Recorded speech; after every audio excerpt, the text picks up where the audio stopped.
is this hoodie? Yes, so JTV actually got me this customized Miami TVG hoodie, and today is November 16th, and today is very significant for me because that is the day that I was born, which means today is my birthday. So I'm getting older and my time is running low on Earth as we slowly but surely. But that's a negative. We're going to the positive. So we're going to talk about Miami sports, of course. And, yeah, I've definitely, I know, I've definitely missed some of the days. I definitely missed the uploading a couple of days ago, but alright, sorry for a little cut. I was getting a phone call. But, yeah, we're going to talk Miami sports. Actually forgot to close the door. So, let us begin with something new, and it's the Hurricanes basketball. So, Hurricanes basketball is back, and we started off pretty good. We play against Lafayette's Leopards, and we have won this game 67-54, and all these games are at home. And in the next game, we played against UNC Greensboro, not University of North Carolina, not UNC. This is UNC Greensboro, which is a totally different area than the Tar Heels. So we won this game 65-79. A second half spark has come alive, and at that point we are 2-0. So as if we're in stands, we're currently in first place in ACC. So it's still early to tell, but yeah. The women's team is also doing pretty good. 3 games have played this week against MD Eastern, 83-51 victory. And then we played against Stetson University, which is a Florida college school up close to the suburban area of Daytona Beach, which is close enough to the I-4. I was close enough that area before, but not that point. And the next was Boston University Terriers. We won this game big, 81-46, and because of that, we are 3-0 to start off. 3-0. All right. Next up, we're going to move on for a little bit. By the way, this is going to be a little bit of a quick doozy video because of how late I was. Maybe not. Who knows? Next up, we're going to talk about the Florida Panthers, and this team worries me because I'm afraid of their consistencies. After coming off with the win against Anaheim, then we go back home to play against Carolina Hurricanes. As in the first period, Nick Cousins were the ones that scored his first goal of the year. Second period, there were a lot of tough chances and a lot of power plays were given up, but ultimately no scores.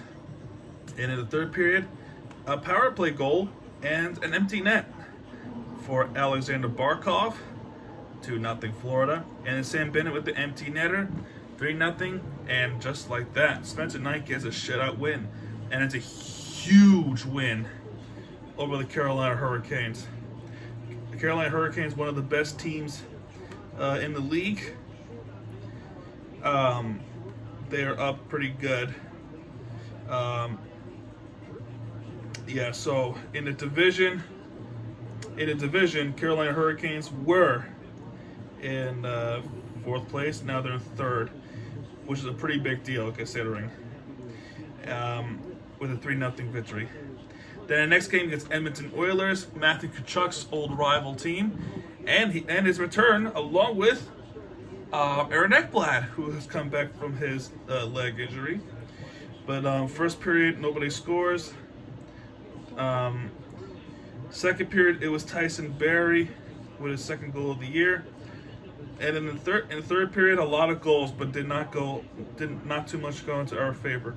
Sam Bennett with a power play goal to tie the game, but Tyson Barrie with his next goal, it was a power play goal. Then a little bit later, it was Warren Forgel make it 3-1 Edmonton. Afterwards, it was Sam Bennett who scores again, 3-2. And then Ryan Nugent-Hopkins on the empty netter scored 4-2 for Edmonton, and that's the victory for them. Not a good loss, especially if we're trying to keep it consistent. And right now, we are still tied the record with Tampa Bay Lightning. So that's pretty crazy. We need to keep ahead of the Tampa Bay Lightning, otherwise they are going to go back to the Stanley Cup, and that's what we, especially America, don't want. Next up is the Miami Heat. Monday, we had played against the Portland Trailblazers. We should have won this game clearly. We should have won this game with 2 miles, but they blew it all in the fourth quarter. And then they had a buzzer beater by Josh Hart of the Portland Trailblazers. 3 seconds, literally 3 seconds after the Heat tied the game. They tied the game and they gave it up real quick, just like that, by Josh Hart. Jimmy Butler was scoring 16 points with 33 minutes played. Caleb Martin 10 points in. Bam about 16 points. Kyle Lowry with 15 points and Max Strus with 16 points. Dwayne Dedmon with 10 points in. Gabe Vincent with 15 points and Duncan Robinson with 9 points. Pretty impressive scoring. But my gosh, if that wasn't for that buzz beater game winner, we would have gone to overtime, potentially win it. Next game was against Charlotte. And this particular game on Thursday was as frustrating as it gets until the overtime came. And who would have think more than Jimmy Butler late in the fourth quarter? We were struggling to even hold on to the lead because Charlotte was coming back up, and we eventually did blow the lead. This is the big concern, and this is still a big problem even up to a couple of years. They lead big and they crumble down in the fourth quarter. It's always been like this, especially with the Miami Heat. But this one takes the cake because the Hornets have a very low record. And you would think this would be just a plain old easy game. But it turns out an overtime game just wasn't cutting. 98-93 was the score in that fourth quarter, and Jimmy Butler exploded. And eventually, in that fourth quarter, it turned into overtime. And in overtime, we did win this game 117-112. Jimmy Butler, 42 minutes played because of overtime, 35 points in. And I tell you this because he shouldn't have that many points in this game. Everyone else should have. Everyone should have their own set of points. Caleb Martin, 31 minutes in, 9 points. Not much of a huge factor. Although Jimmy Butler, I'll go back to Jimmy Butler just real quick. 10 rebounds. Bam Adebayo with 14 rebounds.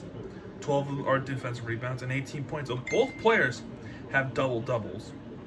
Kyle Lowry with 10 points and Max Strus with 12. Then we have a rematch against Charlotte Hornets, where this time we did win big, 132-115. This was all Miami Heat. Caleb Martin with that nice dunk, too nice, very too nice. Jimmy Butler with 20 points, Caleb Martin with 7 points. Bam Adebayo with 24 points with 15 rebounds, so he has a second double-double in a row. Kyle Lowry with 12 points, and Max Strus with an astonishing 31 points for a shooting guard. That is impressive. So a lot of things were going our way in the three-point shooting, and that's pretty much it. The three-point contest for the Miami Heat has been struggling this season so far, and that's the worry of me. And that's the worry for a lot of fans, especially with a player like Gabe Vincent. Gabe Vincent is so inconsistent with his three-pointers. I almost didn't have much of the faith of him shooting the three as Dwayne Dedmon. That's saying a lot too. But And also in the overtime game, Gabe Vincent would shoot those points, those free throws. They were monstrous shots too, to ultimately clinch us a win, which goes without saying much. With that game does not overshadow the Jimmy Butler game as well. So no, not at all. Not at all. We got breaking news coming from the Miami Marlins. So the Miami Marlins, we have a hiring, and I don't know if it's Monday. If it's not Monday, then it's close enough. Okay, it is Monday. We have hired for a new president of business operations, Caroline O'Connor. First team to the United States to the top 4 sports to operate entirely for women. So there's a first team across the United States, the top 4 sports leagues, to have women operating the entirety of the team day-to-day operation. So this is pretty cool, but hopefully they can prove to themselves that they can make us a competitor playoff team. World Series is asking for too much, but make us at least a competitive team where fans do show up and they do invest their time and their money into the Miami Marlins. This place needs it so badly. They've been struggling with it for so long. It breaks my heart. We don't want to lose this team. Some of the fan base are making jokes about it. We shouldn't. It's our team. We gotta have confidence in it. And that's pretty much it. There was another breaking news, but I'm gonna wait till next week to talk about it. All right, let's talk about football. In this game against Georgia Tech, we go back to the Miami Hurricanes. 35-14 against the Yellow Jackets after coming off with a humiliating loss against FSU. And in this game, it's pretty much been all Miami Hurricanes. Every single score is a touchdown. Will Mallory, 22-yard pass from Ja'Cory Brown. Jaleel Skinner, 4-yard pass from Ja'Cory Brown. Georgia Tech scores their touchdown before the second quarter ends. Nate McCollin, 9-yard pass from Zach Byron. Next is Kobe Young scoring the touchdown pass. Jalen Knighting, 2-yard run, actually. Then Cameron Nitchens to ultimately steal the game with the 99-yard pick 6 from the 1-yard line. Actually, even the end zone. 99-yard pick 6 from one side of the field to another. 35-7. Jimmy Felix did eventually get that consolation from Zach Gibbons. Ja'Cory Brown, a freshman, looked like a stud under Cristobal quarterback staff. Maybe he might actually turn this program around. Who knows? Ja'Cory Brown, 14-19 catch, pass, and attempts, 136 yards, with 3 touchdown passes, no interceptions. Ja'Cory Brown also ran for 87 yards. His longest in this game was 24 yards. Jalen Knighting with 16 carries, 118 yards, 25 yards was the longest run. So that pretty much does it for the Miami Hurricanes. So hopefully they got a big game against Clemson Tigers. And really, unless they can pull a shocker, I do not expect them to win this game.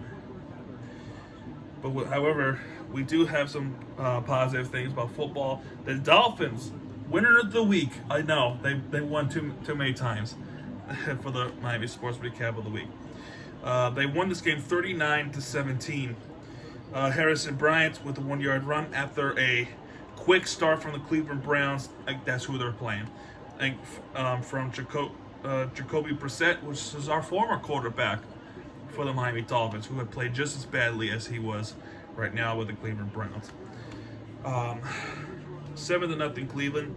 And afterwards, Alec Ingold, 13-yard pass from Tua, 7-7. After that, it's a field goal from Jason Sanders for 39-yarder. Then in the end of the second quarter, it was Trent Sherfield coming from the practice squad to score from Tua, 17. Third quarter, it was Raheem Mostert, 24-yard run, 24-7. Then Cade York scores his field goal to make it 10-24. Tyreek Hill to make that a 2-yard pass from Tua, and then he did this weird celebration where his players were getting him CPR, and then he comes back alive, which it's a pretty interesting celebration. Sanders actually missed the PAT. Nick Chubb, who is a brother of Bradley Chubb, scores a 33-yarder, 17-30. Jason Sanders kicks a field goal, and then after that there was a turnover that led to Jeff Wilson scoring the 20-yard run. Jeff Wilson's proven to be a good trade, but Jason Sanders once again missed the PAT, which would lead to 39 points. Jason Sanders, wow, what a dreadful game. He can't even score PATs, for crying out loud. He's a liability. I think he needs to go. And because of it, Tua has gone to the bench, because the game is too big. The lead is too big, so Skylar Thompson takes over, and then he has a 17-yard pass, and then he takes a knee. So that is the bottom line with that, to keep him healthy after the events that people cannot stop talking about. So there was another game I wanted to bring up because of this win. Is everyone knows this has to be the game of the year. Minnesota Vikings versus Buffalo Bills. An honorable mention to the Minnesota Vikings, who had defeated the Buffalo Bills in overtime. Justin Jefferson with a 22-yard pass from Kirk Cousins. Then it was Devin Singletary to tie the game up for Buffalo. Then after that it was Devin Singletary again to go in for a touchdown. Then in the second quarter it was Tyler Bass, 34-yard field goal. Greg Joseph with his response field goal. Then Gabe Davis to score an 11-yard pass from Josh Allen, 24-10. Third quarter, Tyler Bass, 45-yarder, 27-10. It's a 17-point lead. Now keep that score in mind. 27-17 Buffalo. Well, 27-10 actually. After that, it was 27-17. Dalvin Cook, just one play, 81-yard run. Ultimate immediate response from Minnesota to not tie the game, but almost. 10 points down, 3 possessions down. Now it's 2 possessions down. Then next, C.J. Ham, 3-yard run, 13 plays, 66 yards. Later, 23 points. Greg Joseph did not convert PAT, so it's now 27-23. Then late in the fourth quarter, something happened. Something happened in the fourth quarter. Buffalo had the lead, 27-23, right? And keep in mind, it was 27-10. All they needed to do was to get those yards up, because they could not take the lead in the end zone, otherwise it would have been a safety, right?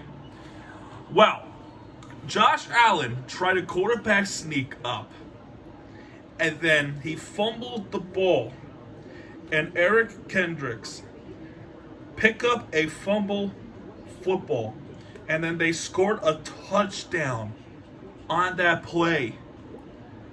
And then just like that, they took the lead after what seemed like this game was over. 5 plays later, Tyler Bass scores a 29-yard field goal to force overtime. Greg Joseph would have to score on a field goal, but then